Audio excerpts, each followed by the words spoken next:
दर्द खुशी बन जाती है, पत्थर का जिगर हो जाता है, सजदा वो रब को नहीं करता, महबूब में वो खो जाता है।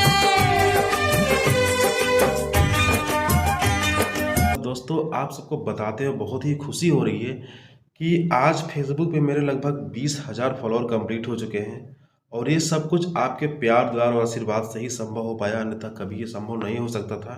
और मैं उन लोगों को बता देना चाहता हूँ जो लोग कहते हैं भाई फेसबुक पे काम करने से कुछ नहीं होता, मैं उनको बताना चाहता हूँ भाई होता है, बहुत कुछ होता है और आपकी सोच के ऊपर भी होता है। बस आप मेहनत से काम कीजिए, लगन से काम कीजिए और अपने काम में कंटिन्यूटी रखिए। एक दिन ऐसा आएगा कि आप भी कहेंगे कि हाँ, फेसबुक से कुछ होता है। तो भाई इतना सपोर्ट करने के लिए आप सबका बहुत बहुत धन्यवाद। आप लोग सिर्फ फॉलो नहीं बल्कि मेरे फैमिली हैं। बस ऐसे ही प्यार दुलार बनाए रखें। जय श्री राम।